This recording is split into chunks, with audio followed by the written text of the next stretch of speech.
Welcome, and thank you for joining this Employer Spotlight. This makes the first Employer Spotlight for 2018, and we know that you've anticipated this long-awaited event featuring the Federal Emergency Management Agency, FEMA for short. So thank you for joining us. Thank you for your patience, and most importantly, thank you for understanding that while this webinar was originally scheduled for last year, we had to postpone it so our wonderful panelists could engage in disaster relief efforts due to hurricanes and wildfires. They're now here with us and they're ready to share with you their experiences, what you can expect working at FEMA, and how you as an RPCV can capitalize on your experience as a volunteer with Peace Corps to make yourself an asset for their agency. I'm your host, Farron Crawford, RPCV Mozambique, and I work for the Return Volunteer Services team that helps you leverage your unique experience in volunteer service and use it as a competitive advantage. We provide you with career fairs, career conferences, these webinars, resume reviews, and much, much more. So if you're interested in tapping into any of these cost-free services that are available to you, just log into your RPCV portal. Now, as moderator for this event, I have a couple of housekeeping rules that I want to go over before we dive right in. So if you're just now joining us, and I see that you are, welcome, you're right on time. This is a 60-minute live event, panel discussion style, and live video captioning is available for this webinar. Now, quick troubleshooting tips. If at any time you have trouble with the sound or the video quality, just exit out and then log back on. Don't worry if you miss anything, because this event is being recorded and you can always go back and watch it on our YouTube channel, RPCV Careers. Now, for questions. If you have questions, and we know that you do, go ahead and start submitting those questions so our panelists can start to answer them. Submit questions now or as they come to you, but please keep in mind this is only a 60-minute webinar, so time is of the essence. You can type your questions to the chat room where our panelists will see them and start to answer them. Also, if you see that a question is being asked and you really want our panelists to answer it, go ahead and hit the like button, because questions with the most likes go to the top of the queue where our panelists see them and we answer them directly. All right, so that pretty much covers it. You met me. We went over housekeeping rules. Now let's get to the real show. All right, let's introduce our panelists. Joining us virtually, we have Meredith Secor, as well as Megan Cohen. And joining me in-house, we have Donald Clark and Chad Ryerson. So I'm gonna just start with our panelists, and I'm gonna ask each of them to give us a brief synopsis of who they are by telling us what they do at their agency and indicate whether or not they're an RPCV. So I'm going to start with you, Don. Great. Good afternoon, everybody. Again, my name is Don Clark. I am an RPCV from Bolivia from 96 to 99. And I was an APCD, a DPT, country director, chief operations here at Peace Corps for a period of time. And then when I left Peace Corps, I went on to work for FEMA. Currently at FEMA, I'm the workforce generation branch chief, and we work in the field operations directorate. So we are definitely field oriented, supporting disasters across the country and Puerto Rico, Virgin Islands, and out in the Pacific as well. Thank you. Hi, everyone. I'm Chad Ryerson. I am an RPCV from Honduras. I served from 2008 to 2011. I'm very involved in the Peace Corps community here in DC. I serve as the mentoring director of RPCVW. And I've been at FEMA for 8 years now. I'm currently a training manager at FEMA, and I get public assistance employees trained up so that they can hit the ground running when they go to disasters throughout the nation. That's perfect. Thank you. How about you, Meredith? Yes. Hi. Good morning, everyone. I am coming to you from Oakland, California. I work in the Region 9 office. I work for the Office of the Regional Administrator, who is the most senior person out in our region. Our region is comprised of California, Nevada, Arizona, Hawaii, and the Pacific Territories. Before coming to FEMA, I was in graduate school for international relations and economics at Johns Hopkins, and I have not had the privilege of being in the Peace Corps, but I've worked very closely with people who have, and I love my job at FEMA. I work as a program analyst doing a lot of strategic planning and program analysis. That's awesome. Thanks for sharing, Meredith. And lastly, let's go to you, Megan. Hi everyone, live from New York. I'm Megan Cohen. I am a former Peace Corps volunteer from Benin, 2012 to 2014. After completing my service there, I went to graduate school in Israel. From that point, I started to apply for jobs. Fortunately, I ended up on the Region 2 IMAT team. Region 2 covers New York, New Jersey, Puerto Rico, and the U.S. Virgin Islands. And being on the IMAT team, I deploy out to the field.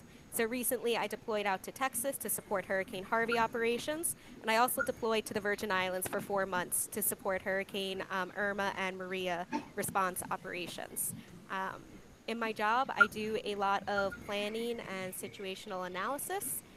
We help create the unified command structure. So we help bridge the gap so that the FEMA and federal forces can adequately support the state and territory in an integrated response. Wow, so there's just a wealth of knowledge here in this webinar, and so I'm interested in getting to all of it. So I just want to start with Chad. Can you just tell us a little bit more about FEMA, what it is that you all do, and like the positions that you're hiring for? Sure. FEMA as an agency has been around since 1979. And more recently, in the aftermath of September 11th, it was brought into the DHS umbrella, the Department of Homeland Security umbrella. We have roughly about 1,600 or so employees in 10 different regions throughout the nation, including HQ here in Washington, D.C. We do a lot of different things. We help people respond from disasters, recover from disasters. We help mitigate disasters. And we help prepare our nation for disasters before they come. So it's about educating, our youth and our citizens on how they can survive a natural disaster. Because at the end of the day, all recovery is local. A big part of what we do at FEMA is manage expectations. Yeah. We sounds like Peace Corps. Yeah, exactly. We can't help everyone, but we try our best, and we're never going to make you fully whole again. But we try to do whatever we can to help you get through some of the most challenging times in your life. All right. So I already see that questions are coming in, so this is great. Please keep submitting your questions. Let's go to this one. It says, what kind of organizational strengths and weaknesses would you say were revealed this past year when dealing with the various disasters that hit the country this past year? This is for any of our panelists who want to dive in. That's a pretty loaded one. So I can jump in. I have just one perspective. I mean, FEMA has a diverse array of experiences, but Region 9 was pretty strapped when we had both the hurricanes and then the wildfires go on. So the way regional offices operate is we have a lot of people in regional offices who are very experienced in the field. And so they frequently go out the door, what we call go out the door, very quickly. And so we deployed a lot of our people to other regions in support of the other disasters. And then when we had the wildfires affecting Northern California and then later Southern California, we had a shortage of people. And so we had to get pretty creative on how we deployed people. And there are positions that commonly deploy, and then there are positions that commonly do not. And mine is one that you will not normally find the regional administrators, program analysts out in the field. But sure enough, day after the fires hit, I was deployed up to Sacramento, and we also had to be creative about what roles we were in. It doesn't happen all the time, but this was a very unique circumstance, and so we needed a chief of staff. So they put me in the chief of staff role. So it was a lot about learning on the job, and what it revealed was how there's only so much preparation and training you can do to be in a specific role, but FEMA just needs to build these characteristics of being very flexible and adaptable and customer service oriented. I mean, at the end of the day, you have to be big picture supporting your state and local partners, regardless of what you're being asked to do, just so you can get the job done. So it was a challenging time for the region. We have not fully reconstituted. And then Region 9 has two Megan, you'll have to help me with the acronym. We use so many acronyms. We have two IMAT teams, Incident Management Assistant Teams, I believe. Yes, that's correct. And so both of them have been deployed for a long time for various disasters. And we just sent a team out to American Samoa in support of tropical cyclone Gita. So we still have not fully come back together as a region. And but yeah, it just highlights that need for people who are very adaptable and flexible and resilient. So that's my perspective. And I'll take a crack at that as well.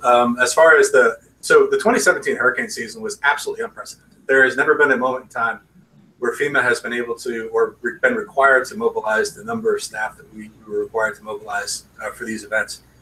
And on a given year, if it was just Hurricane Harvey, we would still be talking about Hurricane Harvey. But because Harvey was quickly eclipsed by Irma, which was quickly eclipsed by Maria, and then with the California wildfires added to it, FEMA had the opportunity to deploy the Surge Capacity Force, which is a capability that we have drawing across both DHS family agencies as well as the broader federal government. We pulled over 4,000 federal employees to come and support the missions of FEMA, which was unbelievable. And I had the opportunity, I was down in Puerto Rico for much of it. I started in Harvey and then wound up shifting over to Puerto Rico. And one of the things that happened when we got down to Puerto Rico is I made a call to Peace Corps to ask for their participation in the Surge Capacity Force. And Peace Corps sent just under 20 individuals who were quickly deployed out to serve in the field in Puerto Rico because of the skill sets that they bring to the table. And the response from my colleagues in FEMA was just unbelievable. Everybody walked away from the experience saying, "We need more Peace Corps." That was fantastic. Those people really hit the ground running. So again, we have mechanisms in place whereby we can draw upon additional resources that go beyond our organic capability. And this year was an opportunity really to exercise that. It was a challenge, but again, I think that for the most part, we were able to field teams and field staff to go and support people on their worst day. And again, that's the compassion that I think Peace Corps volunteers bring to this work is what drew me to it. The thing that drew me to Peace Corps was a mission. It was mission driven. You're there to help, and I think the FEMA is very much the same type of mission. You're there to help people when they need help, and I think that both Peace Corps and FEMA is aligned in that way. Perfect. Just to add on to what Donna was saying, from out in the field perspective, we got to Texas on August 25th for Hurricane Harvey. We went to the Virgin Islands on September 1st for Hurricane Irma. And for that month-long period, my team was working 16-hour days every single day for a solid month. And, as everyone's been saying, Peace Corps volunteers, if anything, are adaptable and flexible, and you have to be that out in the field. There is no other option, especially when we're talking about the territories. The states had a great influx of FEMA personnel. Texas had a lot of FEMA personnel. Florida had a lot of FEMA personnel.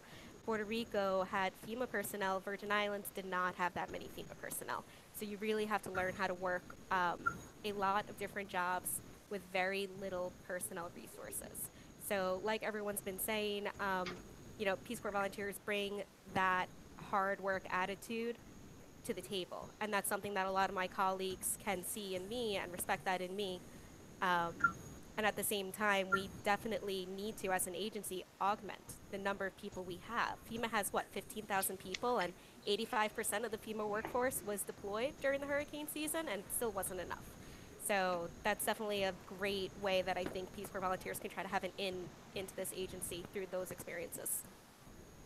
There's another question that looked like a follow-on is what kind of federal agency cooperation normally occurs on a daily basis during disasters? And I think so within the Joint Field Office, the JFO, you will see a number of other federal agencies that support FEMA, and FEMA really is the coordinating agency of all of the federal response. So it's FEMA is kind of the folks that we put the leadership in the field through our federal coordinating officer, which is named by the president, to go and lead an effort and interface with the states, territories, and then other federal agencies like the Army Corps of Engineers. The Army Corps of Engineers is critical in the work that FEMA does. They do a lot of the debris removal and the blue roof programs, getting roofs on folks' houses so that they can get back in for temporary shelter. Health and Human Services and working with hospitals and local medical facilities, the Environmental Protection Agency, to help us identify debris that needs to be separated, so we're not putting batteries and other dangerous debris into the debris fields, those kinds of things. So really, FEMA is the coordinating agency, and the other federal family come together under that umbrella of FEMA. We also partner heavy with the American Red Cross, right? We have a memorandum of agreement with the American Red Cross that helps us do, mass care, sheltering, and feeding throughout the United States. So out in the field, there are 14 emergency support functions that these federal families fall into, and more than one federal organization can help represent one of those ESFs. So you're looking at minimum 14 different other federal agencies that are out in the field with you at the JFO, if not up to 20, 25, depending on the needs of the disaster. And it really is a heavily coordinated effort. What the Army Corps has on their mission in building a construction, they have to work with Health and Human Services if it comes to a hospital rebuild. That has to be coordinated through FEMA. So there is no one response organization that is in charge of one thing. Everyone is working together, cross-pollinating information, and making sure that the right agency with the right mission can get the right information in time. Perfect. Thank you so much. Farron, can I add one thing to that? We talk a lot about the joint field offices, and those are generally large interstate and federal operations, but we also have disaster recovery centers where federal partners participate as well. So DRCs, or disaster recovery centers, you could have the Social Security Administration, you could have Small Business Administration helping people get low interest loans. And it's a really great and rewarding way to interface with survivors. You're meeting them on one of the worst days of their life, and you can help through a disaster recovery center channel them through all these what would be very cumbersome bureaucratic hurdles. They can just all kind of be all together, cross-pollinating, as Megan said, in the same room. So everybody really does come together under an umbrella and work together to cut through the red tape and focus on survivors and focus on getting local communities back up and running again. And in those disaster recovery centers, you do have a lot of the surge capacity force people that go and help out. Disaster recovery centers can be staffed by many different people with many different levels of knowledge already. They're great starting points for a lot of individuals that want to pursue a certain career path within FEMA.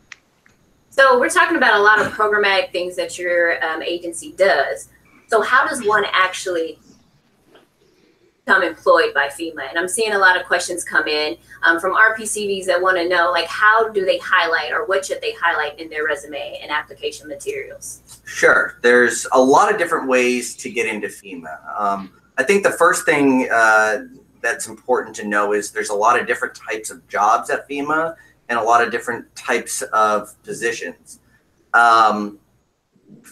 Out of our 16,000 employees at FEMA, we're unique in the sense that 8,000 of those employees are intermittent employees. They're reservists. These are intermittent positions where you periodically get deployed. So if you're someone that's back that has non-competitive eligibility, for instance, a reservist position might be an opportunity for you, but I would urge you to apply to a more full-time position to try to use your NCE. What if you no longer have NCE? If you no longer have NCE, that's fine. There's a lot of different ways you can get into the agency. You can straight up go onto our career page, the FEMA career page, and you can apply that way. But I'd urge you to establish relationships and build rapport with other RPCVs in the agency. Last year, Don and I worked on an initiative where we got FEMA to become an employer of national service. Yes, so that allowed us to streamline the process for AmeriCorps and Peace Corps volunteers at the agency. But also, we have an affinity group at the agency now of RPCVs. If you go to the National Peace Corps Association website and look under affinity groups, you can contact us that way.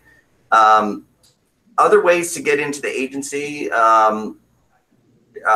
revolve around coming and participating in the East Coast Peace Corps Career Conference, which is coming up next month. March 29th. That is a great way to get into the agency if you have NCE. Probably the best way to get into the agency if you have NCE, because FEMA will have active recruiters there hiring for a plethora of different positions. I'm gonna throw in a plug. So my day job. So one of the things about FEMA that's really great is that you actually get to manage two careers, right? You get to manage your day job, which is the job you got hired for, and oftentimes, FEMA has an ethos, a mantra that's every employee is an emergency manager. Like my colleague was saying, is that oftentimes when you have a big requirement in the field, everybody goes. But even those that don't go, that have a day job in FEMA, you can select a title that you can train to across the 23 program areas within the agency. And so, again, we like Chad was saying, we have IT, security, safety, and then programmatic, positions that are, individual assistance and disaster survivor assistance, which are very much public-facing positions, going out and helping survivors. So I think that one of the things that you might want to do is really look at those 23 program areas and kind of narrow it down a little bit for yourself in terms of what is it that you want to do, what do you think you're good at, and what do you think is important. And if you can answer those three questions and look at that against the backdrop of the 23 program areas, it'll allow you to kind of hone in on a specific skill set or area that you want to develop. The other one I would throw out as well is, looking at the reservist program that we have. About half of our employees are reservists, and Chad was talking about it's intermittent. Really, what does that mean? Well, it means that you're on call and available for 300 days a year, and when there's a disaster, you will get a ping on your cell phone that says you're being requested to deploy. And so it's a position that's really focused on deployment. There's really no steady state role for reservists other than being ready for the next deployment. And it's a great opportunity for folks that are looking for something that's intermittent and gives you some flexibility. Another program that we have that we've been really building over the past few years is the FEMA Corps program. And so FEMA Corps is a partnership that we have with AmeriCorps NCCC, the National Civilian Community Corps, which has 4 campuses across the country where we actually, it's a residential program for 10 months where we have team leaders that are from any age. There's no age limit or minimum for team leaders. And they usually lead a team of 8 to 10 individuals who are between the ages of 18 and 24 for 10 months of service within FEMA. And as you go through that service year, you actually build your skill base in one of the program areas that FEMA has. What we've done is we've actually set up a fast track hiring program for FEMA Corps members that our cadres we can then tap into as they're coming up towards the end of their service and have interest in continuing with FEMA. So I would recommend anybody that if you're interested, we're always looking for good team leaders. We're always looking for good Corps members to actually come in. And it's a way to stick your toe in the water with FEMA with a 10-month commitment where you can, again, it's a national service program where there's an education award of $6,000 to $7,000 at the end. And again, more information on that is available on the AmeriCorps website, the Corporation for National Community Service. But that's something that we have found to be a critical element of FEMA's response over the past few years. Yeah. So can I jump in really quick? I wanted to just talk a little bit more about whether or not, regardless of whether you have NCE eligibility or not, in the regions, we have most commonly 2 types of positions. And one thing I did want to mention before I go into this, I keep talking about the regions. There are 10 FEMA regions spread all across the country, which may be of interest to a lot of you. If you aren't thinking that you want to be based in DC, I would encourage you to take a look. It's really easy to find just where the FEMA regions are headquartered. Region 9 is headquartered in Oakland. Region 2 is headquartered in New York City. So you can just kind of see on a map other areas of the country where you might want to target your application.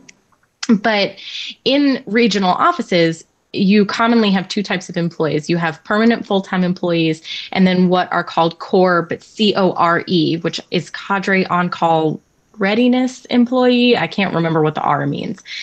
And when you're looking at those employees, so permanent full-time are your typical government full-time jobs where it's kind of the same that you would find in another federal agency.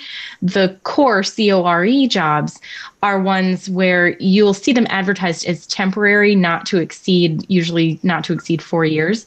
And I just wanted to touch on those a little bit because they are so common in the regions.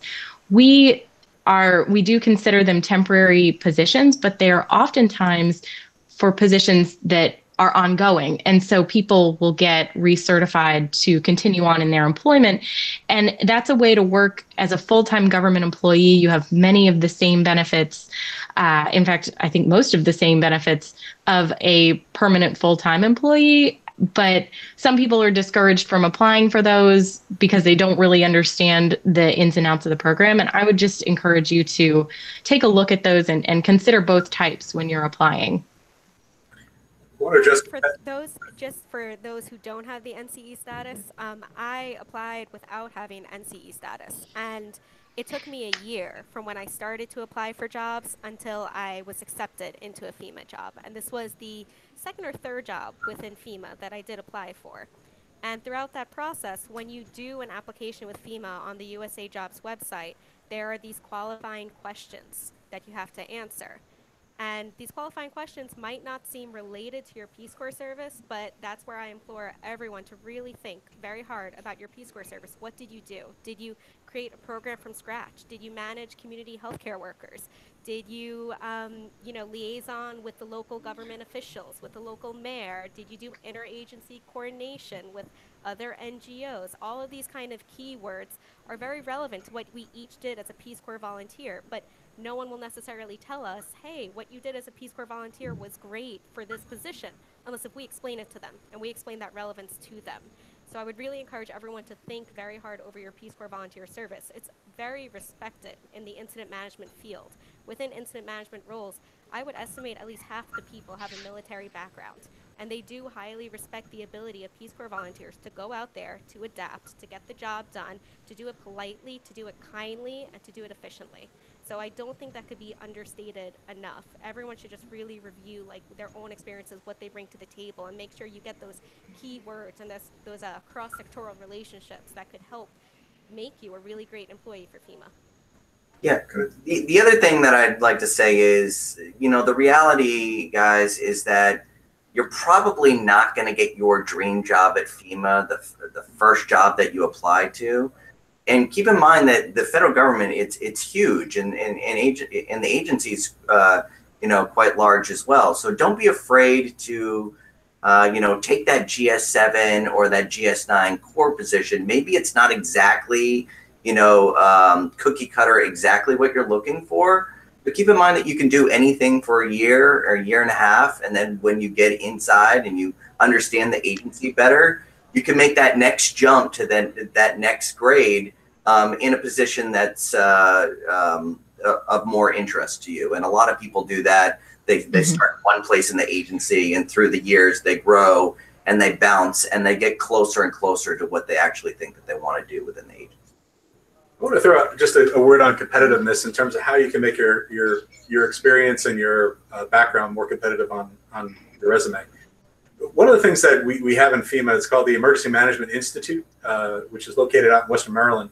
And there are free online courses that you can take in emergency management and get credit for within the EMI structure. Like a certification.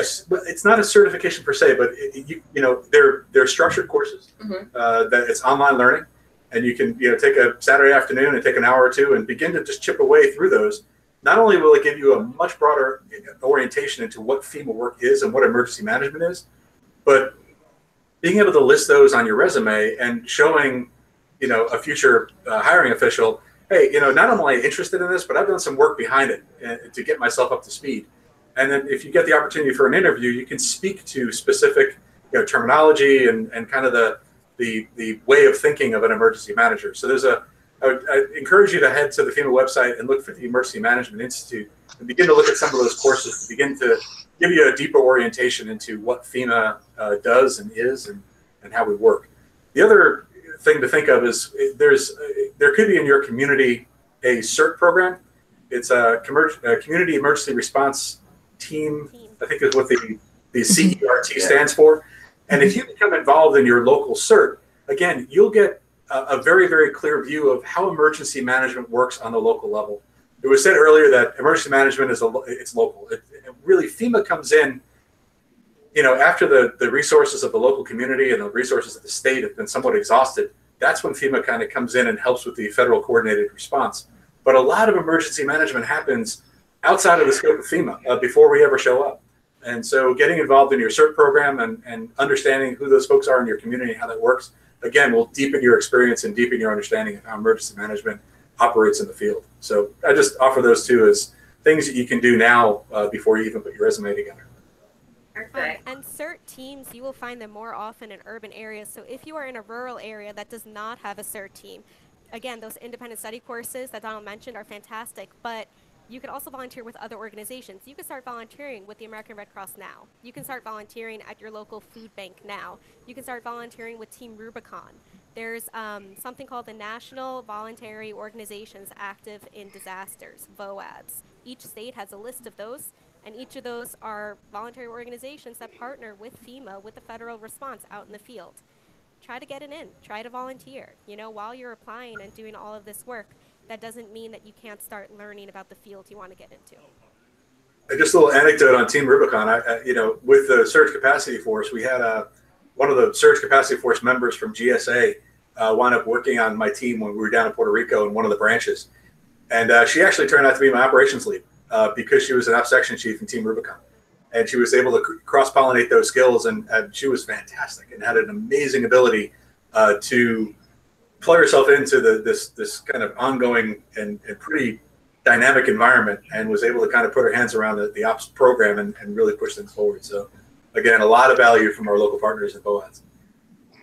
I see a question here that I'm hoping that one of you all can address. It says, what are the basic standards that have to be met when providing humanitarian assistance, and how are these minimum standards aligned with the SPHERE project? Excuse me.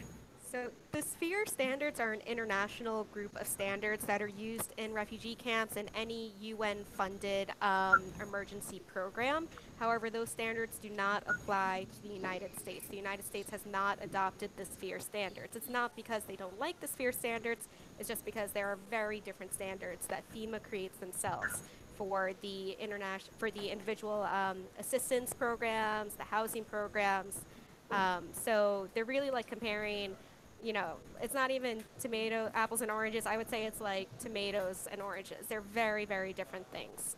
If you've learned the SPHERE standards and trained underneath SPHERE standards or any of the MISC packages or anything like that, that could be definitely beneficial for you to have a better understanding of how logistics and coordination works. But just know these are two different systems. The cluster system of the UN, the SPHERE standards, that's reigns outside the United States, but that doesn't have much effect within the FEMA organization or the FEMA programs itself. Thank you. So going back to qualifications, I have a couple questions coming in, especially in regards to the IMAT teams.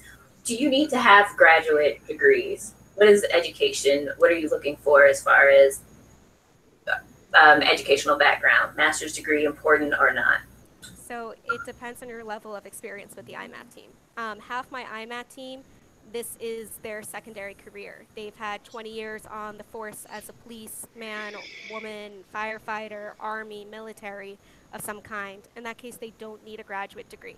But if you are of a younger generation and have not had 10 years of experience behind your belt, a graduate degree really helps you break into that role. Alternatively, you could also go the FEMA Corps route, which a lot of FEMA Corps people end up being pushed up the pipeline to join IMAT teams. Considering the deployment heavy requirement for IMAT teams, having that kind of, I would say like younger energy, the ability to learn really quickly has been proven to be really beneficial out in the field.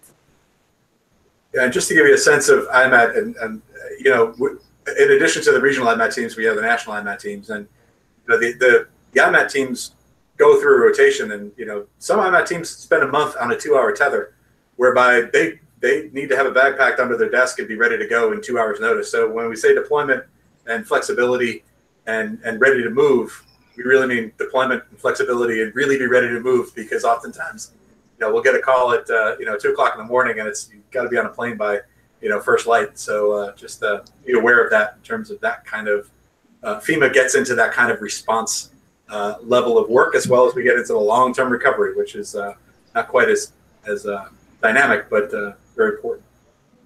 You can definitely get into the federal government with just an undergraduate degree, but if you're looking to grow and advance, having a graduate degree, I think, in my opinion, is a must. At some point or another, GS-12, GS-13 range, you're probably going to need that graduate degree in order to get yourself to the next level.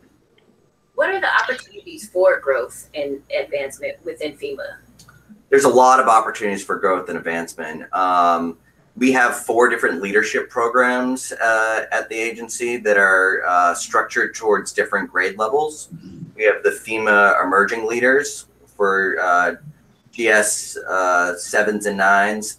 We have the FEMA Future Leaders for 11s and 12s. We have the FEMA Fellows program for 13s and 14s, and then we have the Pinnacle program for 15s. You can apply to these programs. They're year-long programs.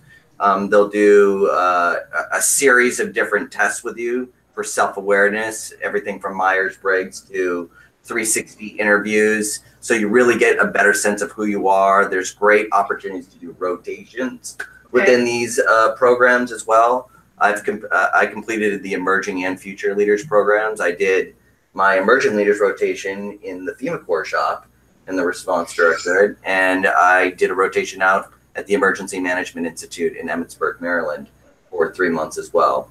Also, just getting to the field is development within itself. You're never really ready to go to the field, kind of like you're never really 100% prepared to go to Eastern Africa and the Peace Corps.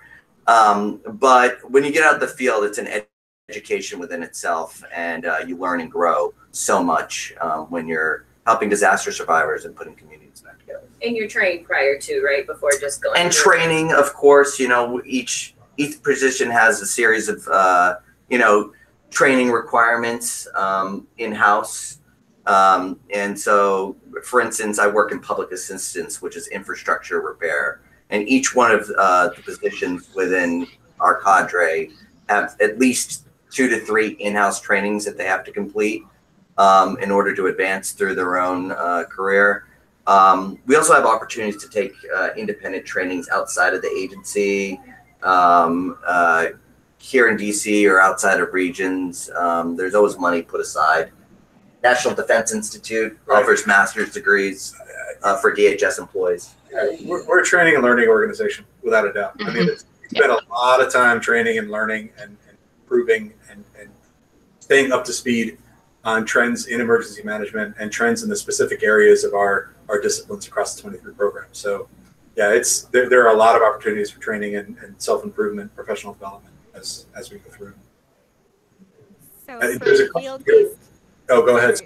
For the field-based positions, if you're not out in the field doing, you're back home training. That's just kind of how it is. So between the online study courses you could do or other trainings offered by interagency partners. In New York, we have highly developed other emergency management agencies between New York City, New York State, DHS, New Jersey. Whenever they offer a training, my team leader and my colleagues encourage me to go. It's part of what we do. And it's not just trainings in my own subject area. Even though I'm a planner, I've taken logistics courses and operations courses. That meet and greet and training and professional development is highly emphasized in this organization, I find.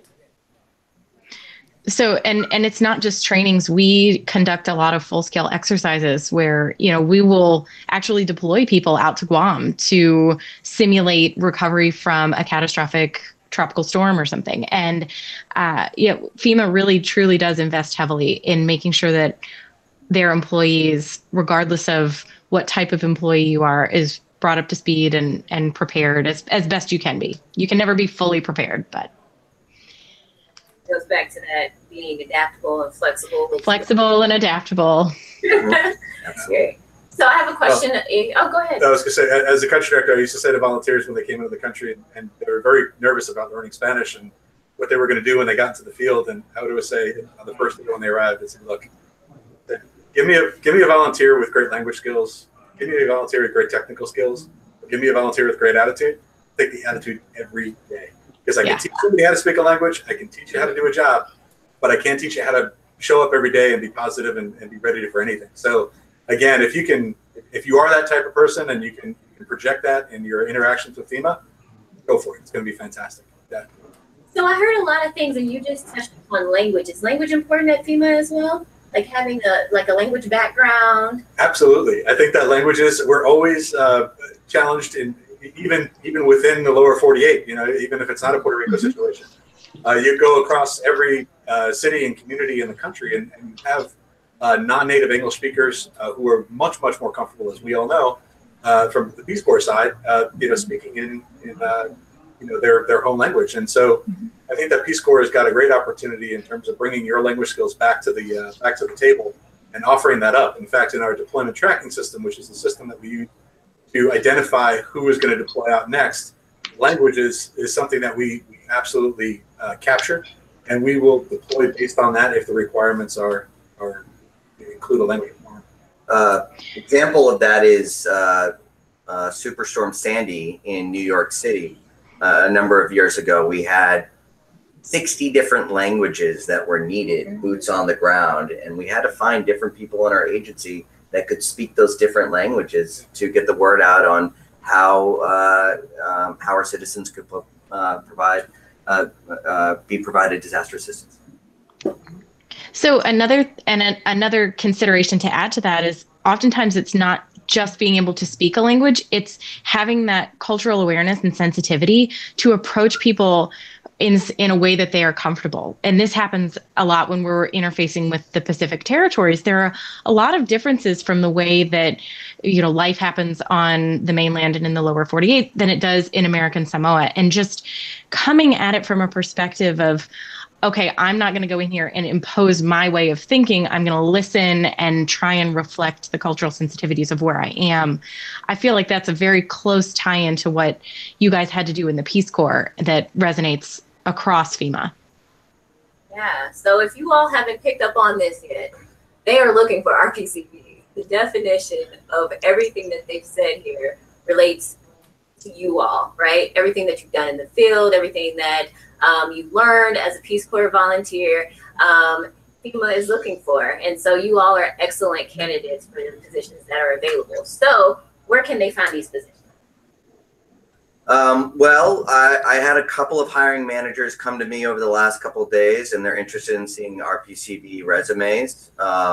Right now in public assistance within the Recovery Directorate at HQ, we are looking for people that can serve as audit coordinators, managing various audits that are coming in from the Department of Homeland Security and the Government Accountability Office. So if you're good with writing, and you're good with interacting and hunting down people and subject matter experts in order to get the information that we need in order to respond to an audit, by all means, you can email me, chad.ryerson@fema.dhs.gov, and just put audit coordinator position in the title, and I can definitely push your resume along to the hiring managers for that position, and that's a GS11/12, and I think they're looking for 2 to 3 positions. I know that's right in front of me right now, so I thought I'd serve that up. I would definitely appreciate that.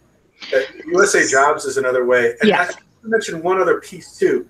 If you live in a community that has been affected by a disaster recently, there may be an opportunity as a local hire.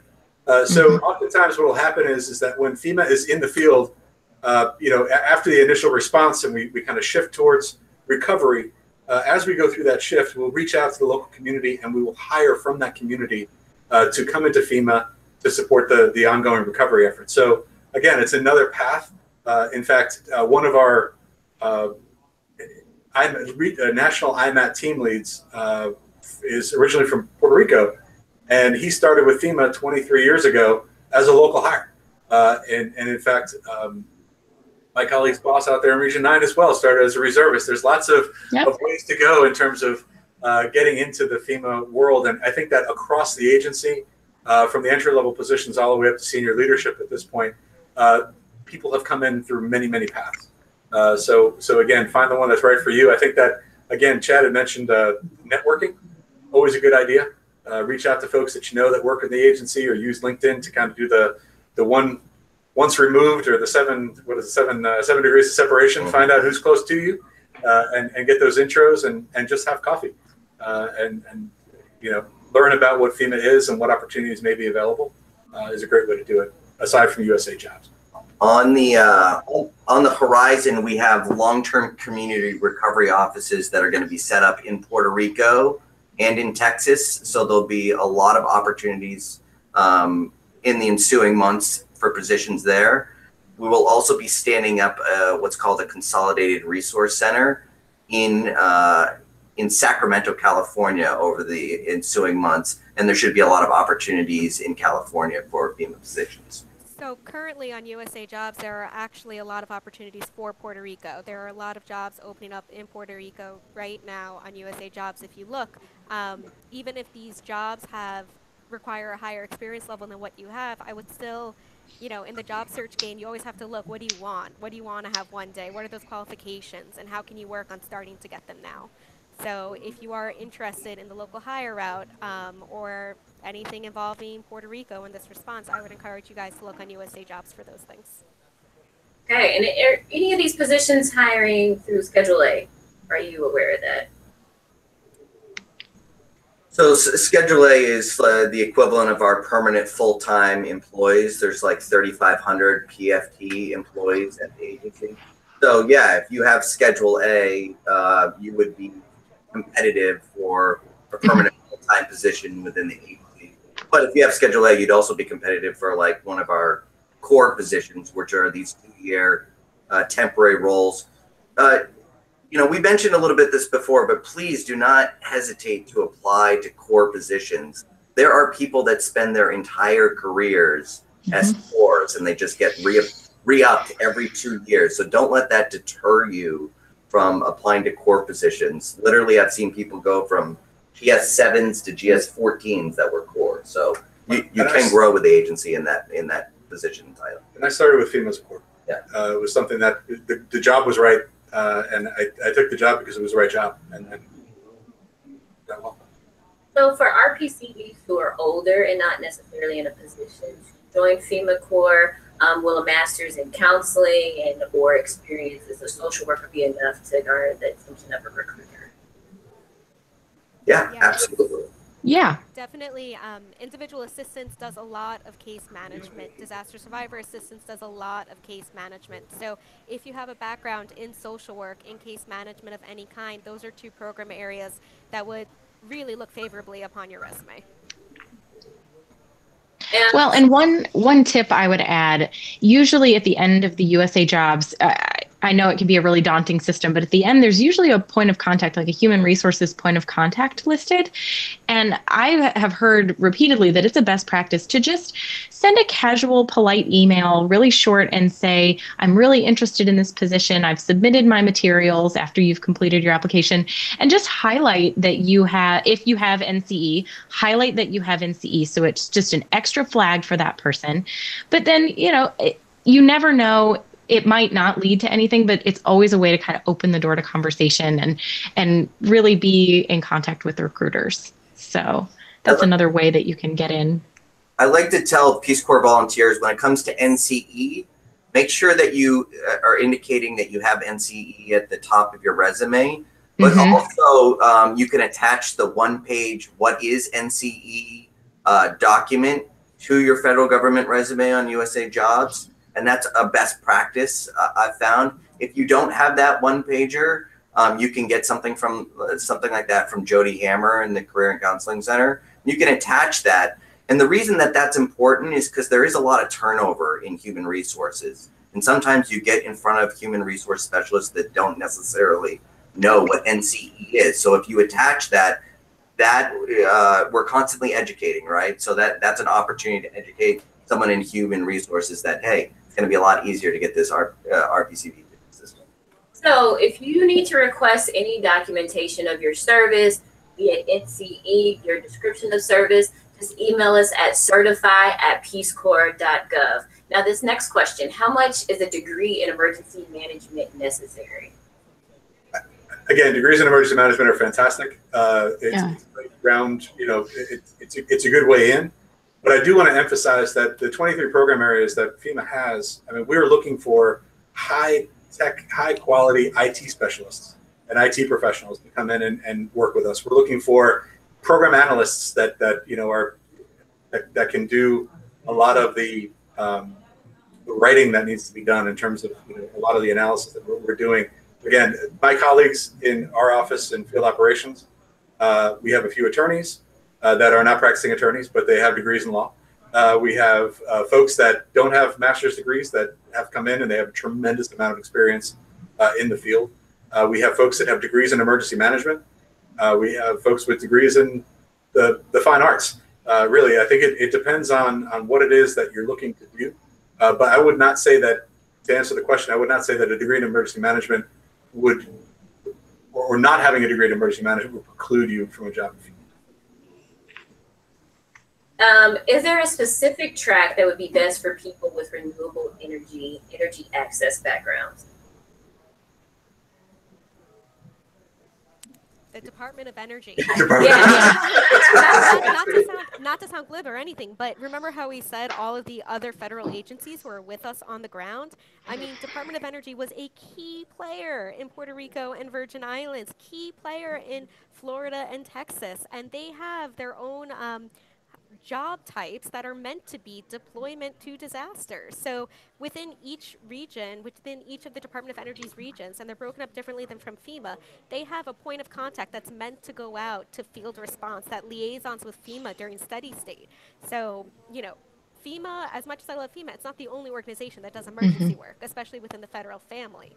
I would say two other options for that too would be potentially environmental and historic preservation, which is one cadre that we have, as well as public assistance, which really focuses on municipalities and states and roads and bridges and those kind of infrastructure pieces. So those would be the two, potentially hazard mitigation as well. Public assistance, hazard mitigation, maybe logistics even, Potentially, But also, private sector liaison. We have a lot of infrastructure is owned and operated by the private sector. So we do a lot of partnership building that way. But yeah, I mean, to Megan's point, make sure that you are not exclusively looking at FEMA if you have other interests like that. But people get creative. There are ways to, especially during steady state. We've talked a lot about if you are going to be in the field a lot. My position, as I mentioned at the beginning, my position is very rarely deployed. I'm very rarely deployed. And so instead, it's a lot more focus on partnership building and building those steady state relationships. We just mentioned mitigation and environmental and historic preservation. Those are jobs that kind of quasi deploy a lot, but also do a lot with state and local capacity building in the steady state in order to prevent terrible things from happening. So there are lots of opportunities to be creative if you really think that FEMA is your home. But then another thing that triggered for me, though, kind of harkens back to what Chad was saying, is sometimes if you're just interested in joining a federal agency, FEMA is a good place to learn bureaucracy, to learn how the executive branch works. And then people do switch between different agencies. I have always been with the Department of Homeland Security, but I've not always been with FEMA. And there are cultural differences within DHS, but lots of people go back and forth between different agencies, whether it's DOD or Department of Energy or Environmental Protection Agency. It's a good gateway to learn kind of the network because of that unified command structure. FEMA is a good entry point that way. All right, so last question before we get ready to close out. This one comes from, so the question reads, when providing emergency response management, to what level are public health and mental health prioritized in the FEMA response framework? Or is it dependent on the context of the disaster? So I would say it's dependent on the context of the disaster, but we have the emergency support function number 8, that's solely healthcare. It's led by Health and Human Services. And, it highly depends on the context of a disaster. If it's a disaster that public assistance is mostly required. There's mostly impacts to the infrastructure. We're not going to need a very strong public health component. If it's a disaster where there's a large quantity of the population that's impacted, there's more individual assistance needed, there's more mass care needed, then of course public health professionals are very important to get out to the field. Within the mass care component and the public health component, those are led by the American Red Cross and Health and Human Services. So those are the organizations that are usually deploying the mental health professionals out to the field. FEMA does not deploy mental health professionals out to the field, but we help coordinate that deployment of them. Every single disaster has a different set of objectives, has a different set of priorities that need to be addressed. It's just highly dependent on the disaster and the disaster's needs. Thank you. Just disability integration is also another one of our program areas that focuses on the needs of folks with capacity issues and other challenges. And so again, FEMA has a home for you if that's your world, in terms of working with disability integration. And I've worked with folks in the field that find ways to identify folks that need wheelchairs or have walkers or need generators for oxygen machines. Those kinds of things is part of FEMA's work, but it's really the role of HHS as we get into the field, into the broader scope. But very simplistically, at the onset of a disaster and the response stage, it's about life saving and making sure that we save as many lives as possible. But then when you get into the recovery stage of a disaster, it's more about making sure people have a place to stay, sheltering, making sure people have a place to sleep at night, making sure they're fed. And then towards the end of the disaster, you get more into infrastructure repair. Okay, how are we going to build this community back up? Roads, bridges, culverts, and all that. All right. Not to ruin anyone's parade, but the hurricane season we had last year was unprecedented, as we all know. But that kind of hurricane season doesn't occur very often. Before this hurricane season, it was Sandy, Katrina, and those were the big ones that required a huge mass care component. But excluding these, most of what FEMA responds to are public assistance and infrastructure-related disasters. Statistically speaking, before this last hurricane season, that's where most of the grants went. That's where most of our disasters were declared. So, while it is critically important to have the workforce and to have the personnel and the attitude to respond to these huge mass care needs, at the same time, that's not all that FEMA does. FEMA does a heck of a lot. So just be aware of this as you're looking into what you want to do with FEMA. There's a lot of different avenues to explore. All right, so let's get ready to close out. Panelists, really quickly, just tell us one quick tidbit that you want RPCVs to know about the agency, or anything that you felt like maybe we didn't cover that you feel like they should know. I'll go first. So one. Okay. Yeah, if you want to come to an agency and you want to help people that have just gone through one of the worst experiences in their life, and maybe someone that's lost a home or a loved one or a crop or livestock, come work with us at FEMA. We'd love to have you. We want RPCVs at FEMA. We want to continue to kind of grow and build on this momentum of new RPCVs that have come to the agency over the last couple of years. We'd love to have you. Once again, if you're interested in the audit coordinator position, chad.ryerson, Ryerson, at FEMA.dhs.gov. Send me your resume. It's GS 11 and 12. Also, if you're in the DC area and you're interested in RPCVW, the Return Peace Corps Volunteers of Washington, DC, look us up on rpcvw.org. Anyone else? Network. Yeah. So one thing we actually didn't talk about during the presentation were the work that we do with federally recognized tribes. And I just wanted to throw that out there. Region 9 has a very large tribal population. And I just wanted to throw that out there in case that type of partnership building was of interest to any of the RCPVs, because we do have dedicated tribal liaison positions. And then the other thing I just wanted to reiterate, the thing that excites me the most about bringing more RCPVs into FEMA is your ability to creatively problem solve and maximize resources when, you know, maybe you're just one person deep. And again, just going back to what Megan said, you sell yourselves on the resume. We cannot reiterate this enough.